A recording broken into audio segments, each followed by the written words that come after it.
Welcome to the hydrogen presentation for the FES 2020 analysis. My name is Robert Gibson, and I am the Whole System and Gas Supply Manager in National Grid ESO.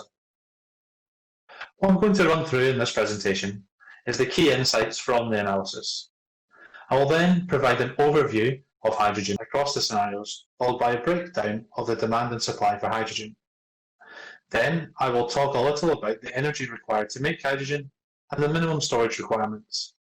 We will then revisit the key insights and wrap up with some key uncertainties before opening to live Q&A.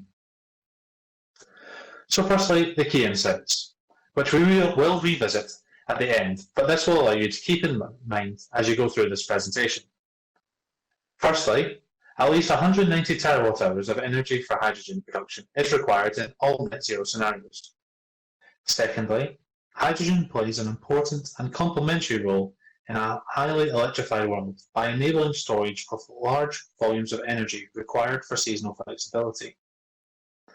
Next, hydrogen production through electrolysis can facilitate increased market penetration of wind and solar generation without adding to peak electricity demand at times of low supply due to its reliance on low electricity prices. Lastly, the initial development of hydrogen production is likely to be in regional clusters. This will drive geographic differences in energy use, which could remain local or could scale up to widespread change across the UK. So looking at hydrogen in the four scenarios, going from the bottom left to the top right, starting with steady progression. Steady progression is a scenario where we do not meet the net zero targets, and hydrogen in this scenario is blended into the natural gas network. There's also low levels present in transport. Next is system transformation, in the blue. The first out of our three net zero scenarios. In this scenario, the level of societal change is less than the other green scenarios, and hydrogen is being used akin to that of natural gas today. This gives us our highest levels of hydrogen demand. Consumer transformation is our low hydrogen net zero scenario, with most sectors favouring electrification. Nearly half of all demand for hydrogen in this scenario is required for shipping. Leading the way has hydrogen demand between that of the other two net zero scenarios, where electrification and hydrogen are advanced and progressed across the different sectors. Let me bring up some key assumptions here on the right. When doing the analysis for the hydrogen production, it has been largely scenario driven. In consumer transformation, we set electrolysis as being the primary supply source for hydrogen, due to this being the highly electrified scenario. Next, in system transformation, we're presuming high policy support for hydrogen, hence the large demands. And to meet that, we're focusing on methane reformation as being the primary source of hydrogen production. In this and all scenarios, we have an assumption that hydrogen vehicles still require pure forms of hydrogen, and this has driven a level of electrolysis in this scenario. And leading the way, we have presumed higher levels of policy support for green hydrogen, with this being our scenario where we're trying to meet net zero as early as possible. Leading the way also features hydrogen imports. We have made an assumption that global hydrogen import-export markets start from 2040. Finally, in steady progression, a key assumption we've made is that there is no CCUS in steady progression, unlike the other scenarios. This means that there's no carbon capture available for methane reformation.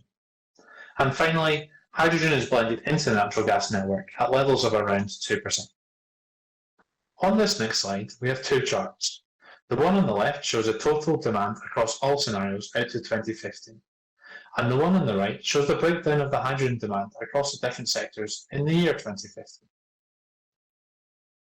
Starting with the chart on the left, you can see that across all scenarios, we have hydrogen starting to grow from around 2030 and going out to the year 2050. The system transformation reaching the highest level of 591 terawatt hours of demand. Looking at the blue bars of system transformation on the graph on the right, you can see that high demand levels are largely due to the increased requirement for hydrogen in the residential sector, as well as both the industrial and commercial. Moving to leading the way, in the green, we have a mix of electrification and hydrogen use, resulting in a demand between that of the other two net zero scenarios. This can be best seen on the right from the volumes in the industrial sector and the commercial sector, where industry has a high requirement for hydrogen, whereas the commercial sector has a relatively low requirement, This is largely due to more electrification in the commercial sector. Consumer transformation in the yellow is our lowest demand for hydrogen out of the net zero scenarios. On the right, you can see in most sectors the demand is very low. However, in shipping, there is still 70 terawatts of hydrogen. This really dominates the demand for hydrogen in this scenario by taking up nearly 50%. In the grey of steady progression, you can see the largest demand for hydrogen is blending into the natural gas network. If we look at the industrial sector on its own, we can see relatively high demands across both leading the way and system transformation. Where clusters of industry could convert to hydrogen, that region could provide a good demand to grow the hydrogen networks out from. So how are we meeting this demand? Starting with consumer transformation, we've already said hydrogen is primarily produced via electrolysis, and you can see here nearly all of it is. There is some methane reformation used to support the shipping industry. Since there's not a large demand in other industries, the shipping industry will have to develop production on its own, and methane reformation with CCUS fits best here. System transformation, we have a large amounts of methane reformation with combined with CCUS. We have assumed a capture rate for this of around 97% in 2050. And this does leave some emissions associated with this form of hydrogen production. However, to counter these emissions, there is biomass gasification in the dark green bar at the top. When combined with CCUS, this provides negative emissions larger than that of methane reformation. The light green section is electrolysis, primarily serving the transport sector where a purer form of hydrogen is required. Leading the way is a slightly different mix from the other two net zero scenarios, as this is our green hydrogen scenario, where we're trying to get as much green hydrogen onto the system as possible. The light green section at the bottom is networked electrolysis, and this is the same electrolysis as in the other two net zero scenarios, and refers to electrolyzers connected to the GB electricity network. The purple band here is imports, and this could be shipped in or imported from the continent over the interconnectors. As stated in the assumptions, we presumed imports start in the year 2040 and growing out to 2050 to the levels we see here. The light yellow colour is a non-networked electrolysis. This is electrolysis that is connected directly to the generator. This is presumed to be connected to wind turbines that are situated in deep water to take advantage of higher and more consistent winds. This electrolyzer would be on the same platform as the wind turbine and the hydrogen pipe to shore. It is thought that this would be cheaper and more cost effective than running underwater high voltage cables. An example of this is a Dolphin project that has been awarded a grant from the UK government to develop. In steady progression, hydrogen is produced purely from electrolysis. The reason behind this is the lack of CCUS in this scenario. Without CCUS, producing hydrogen from methane would be emitting CO2, which negates the benefits of converting it to hydrogen. Therefore, burning natural gas directly would be the more economic way, and hence electrolysis of hydrogen is the only form present in this scenario. Now looking at the energy required to produce hydrogen, we have two graphs here showing the requirements across all scenarios for, on the left, electricity, and on the right, natural gas. So, at first glance, in the blue on the right, you can see the scale of methane required to meet the high hydrogen demands in system transformation. This demand is at the same scale as methane requirements today, with around 651 terawatts being required. Sticking with natural gas for a moment, in CT, in the yellow, there are low levels, 51 terawatt hours, of natural gas required to produce hydrogen. If we just zoom in on the axis for the electricity graph, the green line shows the electricity requirement for leading the way, and highlights far higher demand for electricity than the other scenarios. We've already spoke about some of this being produced off-network, and to give you a feel for the split, 99 terawatt hours is produced off-network, and the remaining 149 terawatt hours from networked electrolyzers. Consumer transformation has slightly less networked electrolysis demand at 137 terawatt hours. An enabling factor for these levels of electrolysis is the amount that can be produced by using what would otherwise be curtailed renewable generation. In consumer transformation, 73% of the electricity demand they produce from curtailed renewables, and then leading the way, that number is 53%. Those are both for the year 2050. These new demands on both the networks could have profound impact on how they develop. On the electricity network, the high levels of additional demand on the electricity networks could drive different investments.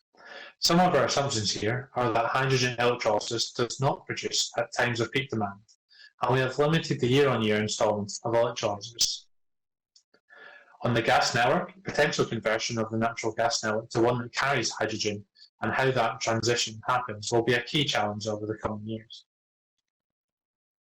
Bioenergy doesn't feature in this slide. However, in system transformation, 15 terawatt-hours of biomass is being used to produce 8 terawatt-hours of hydrogen via biomass gasification with CCUS. Moving on to hydrogen storage. Let me first describe the graph on the right-hand side. The blue line shows a demand pattern throughout the year on a daily basis, and the purple line represents the hydrogen supply. The shaded areas show when there's a mismatch between the supply and the demand, the purple showing where there is more supply, and the green showing where there's higher levels of demand. The purple sectors would be when storage would be filling up, and the green area would be when storage sites would be discharging. But being able to produce hydrogen and store it like this provides flexibility to the whole energy system to balance out supply and demand, and allows for high penetration of renewables. Following the stock levels of the storage sites throughout the year gives us the minimum requirements for storage across each of the scenarios for 2050. The values of this can be seen on the left-hand side. Consumer transformation relies heavily on networked electrolysis and therefore has the most variable production of hydrogen, resulting in 18 terawatt-hours of storage being required. System transformation has the highest hydrogen demand, and this has resulted in the highest level of requirements for hydrogen storage at 20 terawatt-hours. This is despite having the steady production of hydrogen from methane reformation. Leading the way has less hydrogen storage requirement than consumer transformation. This is because of the steadier production of hydrogen from non-networked electrolysis and also the flexibility given by imports.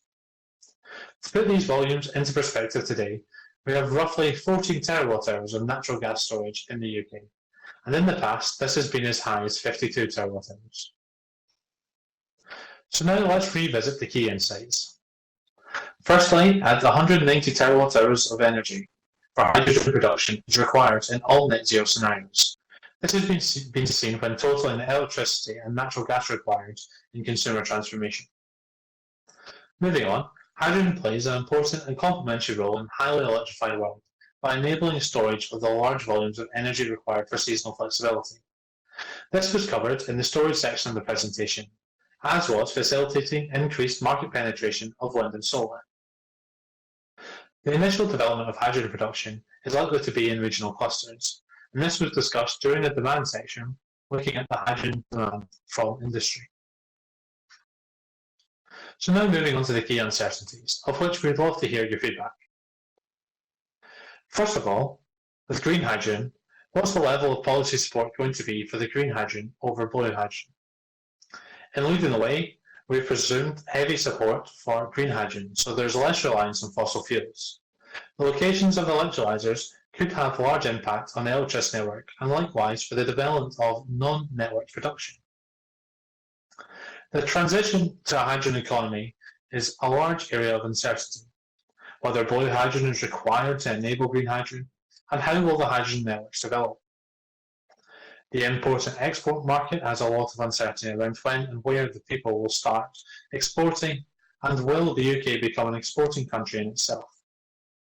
Lastly, we have used hydrogen in all our net zero scenarios, as it is a great enabler, but there is uncertainty around whether it is possible to get to net zero without hydrogen.